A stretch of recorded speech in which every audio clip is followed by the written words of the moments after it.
नमस्कार. माझं नाव पल्लवी. माझ्या चॅनलमध्ये तुम्हा सर्वांचे मनापासून स्वागत आहे. आज आपण साबुदाण्याचे खुसखुशीत थालीपीठ तयार करूया. 1 वाटीभर चिरलेली कोथिंबीर, 1 इंच आले आणि 3 ते 4 हिरव्या मिरच्या घेतल्या आहेत. 1 वाटी भरून भिजवलेला साबुदाणा घेतला आहे. अर्धी ते पाऊण वाटी साबुदाणा रात्रभर भिजवून ठेवला होता. आता सकाळी हा साबुदाणा चांगला फुलला आहे. 1 वाटीभर भाजलेल्या शेंगदाण्याचा कूट घेतला आहे. 1 वाटीभर खोवलेले ओले खोबरे घेतले आहे. कोथिंबीर, मिरची आणि आले मिक्सरमध्ये थोडेसे फिरवून घेतले आहे. हे वाटण या भांड्यामध्ये काढून घेते. हे आपण जाडसर वाटायचं आहे. आता याच मिक्सरच्या भांड्यामध्ये हा साबुदाणा थोडासा फिरवून घेऊया.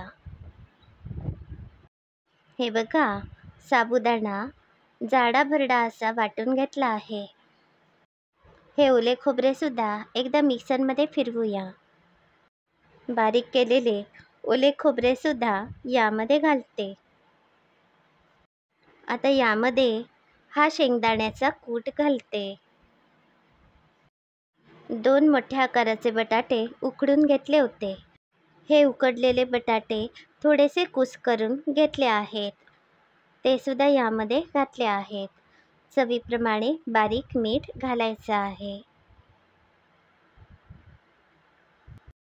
1 चमचा साखर घातली आहे. आता 1 चमचाभर जिरे घातले आहे.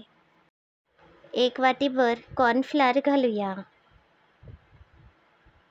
यामुळे थालीपीठ थापण्यासाठी सोपे होईल. आता हे सगळे साहित्य मी चांगले मळून घेते. आता यामध्ये 1 ते 2 चमचे तेल घालते. पुन्हा एकदा चांगलं मळून घेते.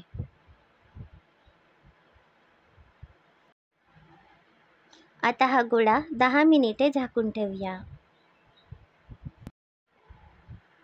ही केळीची पाने घेतली आहेत. याप्रमाणे गॅसवर गरम करूया. ही पाने गरम केल्यामुळे थालीपीठ थापताना फाटत नाहीत. याप्रमाणे 2 ते 3 पाने मी गरम करते. गॅसवर तवा तापायला ठेवला आहे. आता यावर थोडेसे तेल घालते. हे केळीचे पान घेतले आहे. याच्या मागच्या बाजूला याप्रमाणे थोडेसे पाणी लावायचे आहे. आता या पानावर याप्रमाणे थालीपीठ थापायचे आहे. प्रत्येक वेळी थालीपीठ थापण्याआधी पानाला थंड पाणी लावून घ्यायचे आहे आणि हाताला सुद्धा पाणी लावून घ्यायचे आहे. त्यानंतर याप्रमाणे सगळी थालीपीठे थापायची आहेत.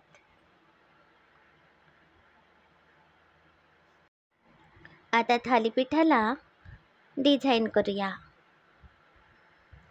असे नाही केले तरी चालते. तवा आता चांगला तापला आहे. हे पान उपडे घालायचे आहे. 10 ते 12 सेकंदांनी हे पान बाजूला काढूया. हे बघा, पान अगदी अलगद काढता येते. यावर थोडेसे तूप किंवा तेल घालायचे आहे. आता या थालीपीठाला एक वाफ देऊया. आता काही वेळ झाला आहे. मी झाकण काढते. या थालीपीठाच्या दोन्ही बाजू चांगल्या खरपूस भाजायच्या आहेत. मी पुन्हा थोडेसे तेल घालते. ही थालीपीठे पटकन तयार होतात. या पद्धतीने सगळी थालीपीठे आपण करूया. ही थालीपीठे हिरव्या चटणीसोबत किंवा ओल्या खोबऱ्याच्या चटणीसोबत सर्व करा. आजची ही रेसिपी तुम्हाला कशी वाटली याचा अभिप्राय नक्की कळवा. ही रेसिपी तुमच्या घरीसुद्धा नक्की करून बघा. तुमच्या घरातील सगळ्यांना ही रेसिपी खूप आवडेल. अशाच सोप्या पद्धतीने रेसिपी बघण्यासाठी माझ्या चॅनलला नक्की भेट द्या. याबरोबरच माझे चॅनल सबस्क्राईब करा, शेअर करा. धन्यवाद.